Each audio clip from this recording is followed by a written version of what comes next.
Nako, heto na mga kababayan, sumabog sa galit. Nako, ngayon lang ito nangyari sa Senado. Just now, breaking news, Marcoleta at Chavit Singson, bumwelta na. Nako, yan po nga namin mga kababayan sa video ito, pero bago po natin simulan yan, palike naman po ng video ito, malaking tulong po yan. Maraming salamat po. At eto nga, bago po natin i-play yan mga kababayan, eto pasadahan po muna natin itong mga nagte-trending na balita dito po sa social media at unahin na po natin ito. Nako, hindi na po makatulog. Ito pong si Representative Benny Abante. Si Pastor Abante mga kabayan, wala na yatang maleta.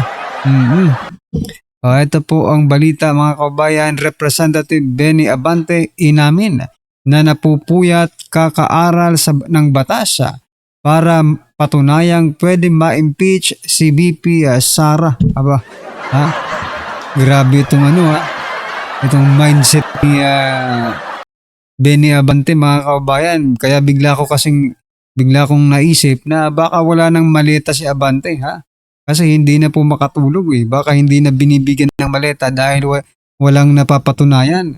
Di ba? Hoy, matulog naman kayo. Matulog naman kayo kahit papaano, di ba? Baka matulad kayo sa isang opisyal ng gobyerno natin na hindi na raw din natutulog sa kakatrabaho. Ayon kay Claire Castro mga kababayan, di ba? Yung presidente natin hindi na natutulog sa kakatrabaho. Ayan, nagkasakit tuloy mga kababayan. Pero teka lang, kung sa trabaho lang yan, hindi siguro magiganyan ang sakit No, kung trabaho lang.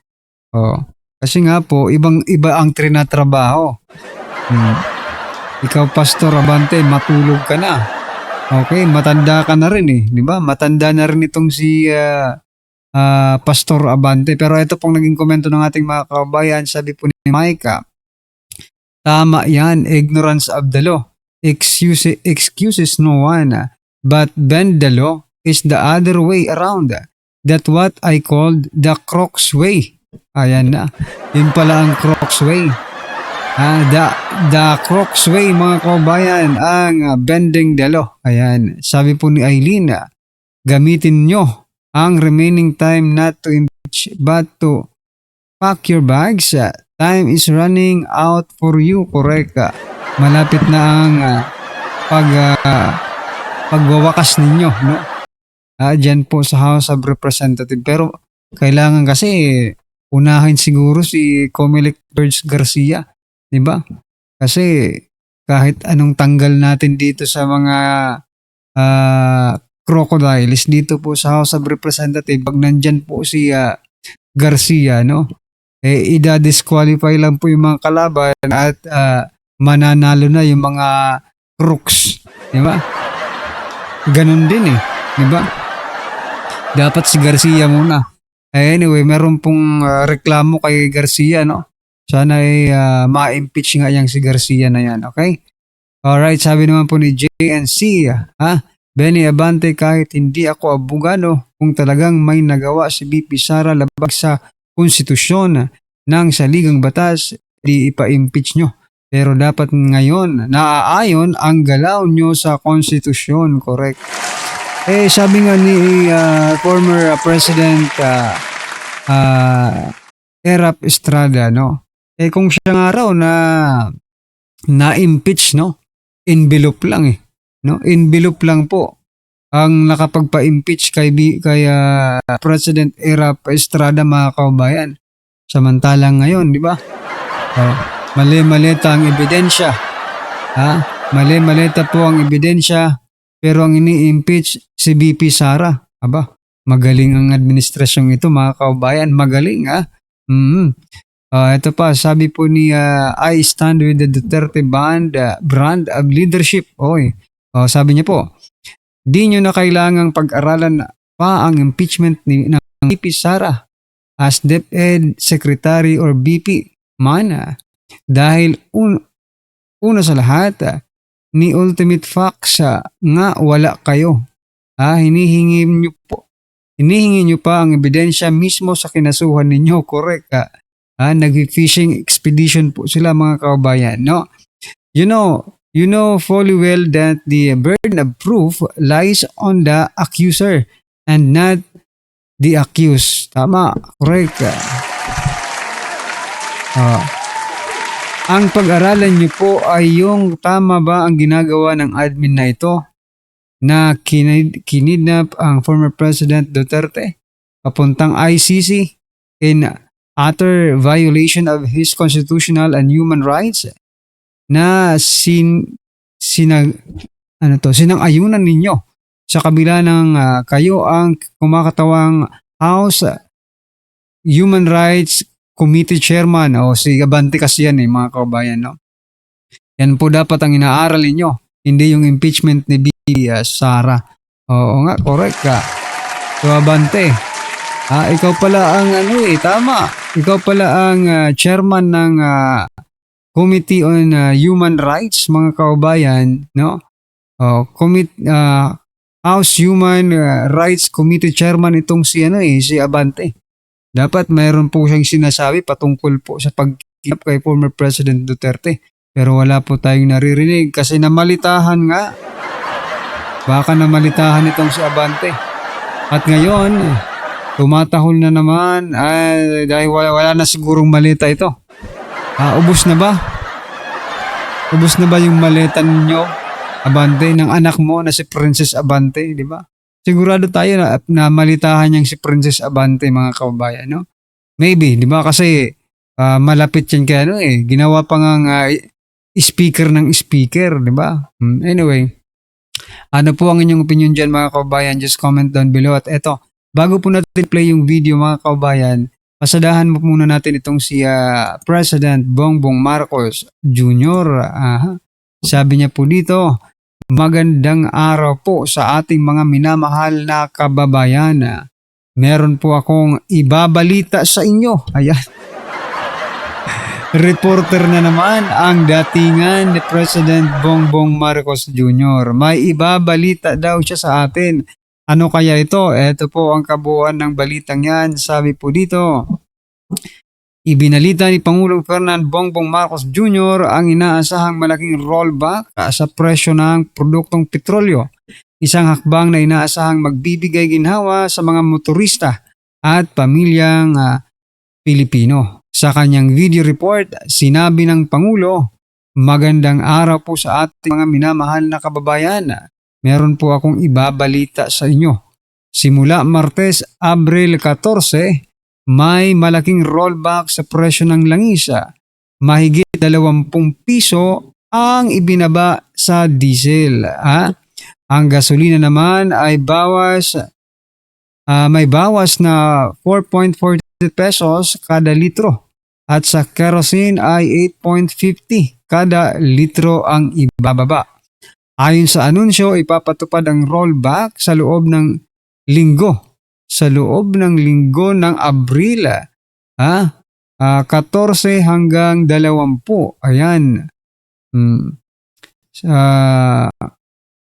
Kasunod ng paggalaw ng pangdaigdigang presyo ng langis, kabilang ang epekto ng pansamantalang ceasefire sa gitna ng tensyon sa Middle East. Ayan.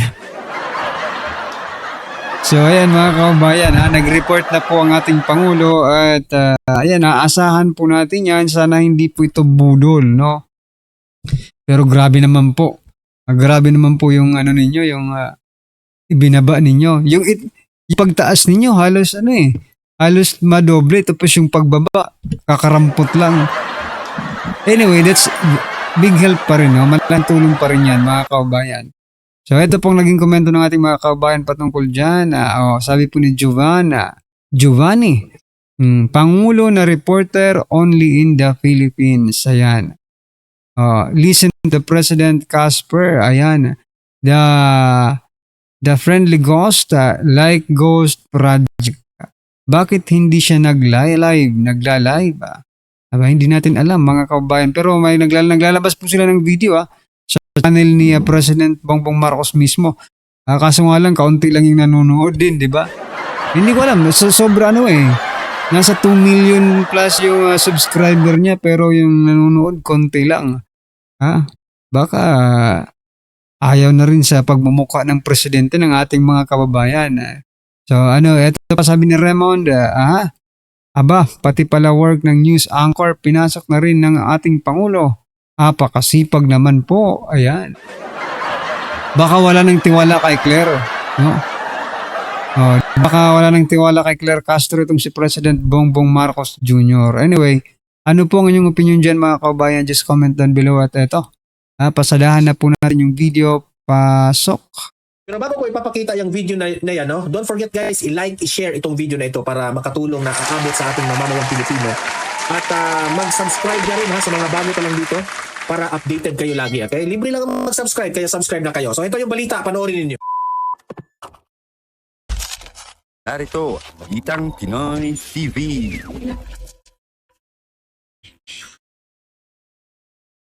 Okay, heto, pag-usapan natin itong Blue Ribbon Committee nitong si Senator Ping Lacson. Naging inutil na. Naging inutil na kasi po, nagkomento po itong si Senator Marcoleta. Kasi po, ang nangyari dyan sa Senado, medyo parang iniiwasan nila ang katotohanan eh. Diba? Ang layunin natin ng taong bayan, makita natin, maparusahan, mapanagot itong mga mastermind sa flood control. So ngayon, alam nyo naman na itong si Manong Chavit, okay, itong si Chavit Singson, marami po siyang mga nalalaman na patungkol po sa flood control anomaly, especially sa lugar nila. Ngayon, nakahanda na i-invite itong si Chavit Singson dyan sa Senado. Okay, nakahanda na ha, pero parang biglang binawi. Parang hindi na matutuloy. Parang natatakot sila dito kay Chavit Singson. Kasi siguro alam nila na kapag nandoon na si Chavit Singson sa Senado, masisira na naman sila. Kasi hindi. Si Chavit Singson has all the evidence na maipakita niya sa taong bayan at sa mga senador na ganito po kalawak ang korupsyong nangyari. Baka mapunta sa amo nila yan. Yan ang kinatakot nila. Kaya itong si Senador Marcoleta, ipapaliwanag niya ngayon sa atin. Okay? Bakit nagkaganyan si Ping Lacson? Mamaya, i-play ko yung video na yan at tayo po ay magre-react rin. Okay? Pangalawa ng ating pag-uusapan. Governor Chavit Singson. Pero ang binabasa naming balita kanina ay hindi daw po matutuloy. Sa Martes dapat. Dapat sa Martes, hindi daw po matutuloy ang pagdinig ng Blue Ribbon Committee. Sabihin, wala naman? Postpone? Wala. Bilang miyembro ho ng Blue Ribbon Committee, ano ba nangyari? Inabangan namin eh. Parehong totoo yung sinasabi nyo. Okay. Inimbita talaga si Gov Chavit. At ang schedule yata ay April 14. Yes po. At totoo rin na sinabi nyo na dinifer yun until further notice. Okay. Hindi nyo ba tatanungin kung anong dahilan kung ba't na-defer? Ay, ano nga ho ba? Hindi, kasi tinanong ko, tumawag kasi sa akin yung isang kakilala namin, tinatanong niya, bakit na-defer? Sabi gano'n. Hindi ko alam, sabi ko, mabuti pa, di tawagin mo si Gov Chavit para malaman natin. Okay. So, siya kasi yung inimbita. Yung imbitasyon kasi base doon sa aking privilege speech, isa siya sa mga sinabi ko doon na isa sa mga dapat na iharap mo at tawagin sa hearing. Opo, Kung maalala ninyo, yung aking privilege speech ay tungkol sa mga tao na maaring pagkunan ng maraming ebidensya. Opo. Para ma-resolve natin kako itong napakalaking nakawan na nangyari sa ating bansa. Kung maalala po natin, si Manong Chavit Singson, hinanap niya yung vlogger na si Jesus Duque ba yun? Jesus, Alam niyo ba ano man nangyari? Lagi na silang magkasama ngayon. Kasi yung vlogger na yun na si Jesus Duque, umiikot yun. Yung mga binibidyohan niya, binavlog niya yung mga ghost projects at yung mga hindi natapos na mga proyekto. Yung mga kinurakot na mga proyekto. Marami silang ebidensya. Kaya takot sila dito eh. So, nagsimula ako kay Yusek Bersamin, Adrian Bersamin, Gov Chavit Singson, sinabi ko rin si Yusek Jojo Cadiz, sinabi ko rin si Saldico. Opo. Na po pwede naman siyang humarap kahit sumlang ka kapag kasi nakapagpadala sa atin ng isang apostilled na sworn statement. Pagkatapos ka ay hindi mo naman iharap para maimbestiga rin natin former Speaker Martin Romualdez. Ayan, opo. At pagkatapos Yan po ang hinihintay ng taong bayan, yung si Tambaluslos na yan. nga ako, itong 18 ex-soldiers. O, isa pa yan, yung 18 ex-Marines. Dapat rin maimbitahan yan para matapos-tapos na yung issue na yan. Kung itong mga 18 ex-Marines na ito ay kung nagsasabi ba ito ng totoo at totoo ba silang empleyado at mga escorts at mga bodyguards ba ito ni Zaldico. Meron silang mga ebidensya na dapat nating ipakita sa taong bayan at ang taong bayan ang humusga kung ito ba ay totoo o hindi. Di ba? Opo. Na lumantad kamakailan. So, mula doon sa pagtatalong yon, bigla na lang inimbita si Gob Chavit. Aha, okay. O yun ang pagkakaalam ko, 14. Pagkatapos nga, na-defer nga. Tinanong ngayon, nalaman ko na nakakuha siya ng sulat yung sulat na, yung sulat na imbitasyon at saka yung sulat naman na dinidefer. Si Gob Chavit po ito tinutukoy nyo? Si Gob Chavit. Okay po, okay. Oo. Sangayon doon sa kaibigan na aking kinausap para makipag-usap kay Gob Chavit. Nakakakuha siya ng dalawang sulat. Yun nga, yung Yung unang unang sulat, imbitasyon. yung imbitasyon, nakalagay roon na iniimbita ka namin na pumarito bilang isang resource person Opo. sa April 14. At sana, on or before April 7, sabi niya, ay makapag-submit ka sa aming opisina ng sworn statement kasama na ng mga dokumento o mga ebidensya na gusto mong ilakip sa iyong sworn statement. Opo. E di, on or before, sabi niya, April 7 until 5 p.m. Okay. Okay. Opo. Ngayon, nabalitaan ko, yung sulat na ipinadala uli kay Gob Singson, April 7 din, na dinidefer. Same day? So, na-receive yata ni Gob Singson, Opo. parang April 6 o kaya, parang umaga yata ng April 7. Papunta na yata dyan sa Senado para isubmit niya yung kanyang, Kanyang affidavit. oo. Okay. O, ngayon, nasabi, nakalagay sa sulat, nabasa ko, nire-reschedule natin itong ating hearing, sabi niya, at sometime, parang dinidefer, contingent on the mitigation of the national energy emergency. So, isa yun, So yan mga kaubayan, nagdadahilan lang po itong si Senator Ping Lacson, no, para hindi matuloy itong investigasyon ng Blue Ribbon. Actually, tama po yung sinasabi kanina ni Senator Rodante Marcoleta na dapat imbitahan, no? O kung hindi nila mahuli si Zaldico, via Zoom na lang mga kaubayan, no? Si Tambaluslos yung inaantay po ng taong bayan na talagang gusto natin makita, no? Live na iimbestigahan ni Senator Rodante Marcoleta. Gustong-gusto ko po yung makita mga kaubayan, no? Yung talagang dinidikdik, no? Pinipiga itong si Tambaluslos na mga pagtatanong ni Senator Rodante Marcoleta. Tapos yung 18 Marines, dapat masama rin dyan mga karibin natin para mas matibay po ang laban nating mga Pilipino. Laban po dito sa mga kurakot, ang mga kawatan ng ating gobyerno sa kaban ng bayan. Alright? Anyway, ano po ang inyong opinion dyan mga karibin natin? Just comment down below at syempre, huwag pong kalimutang i-like ang video ito. Malaking tulong po yan. Maraming salamat po.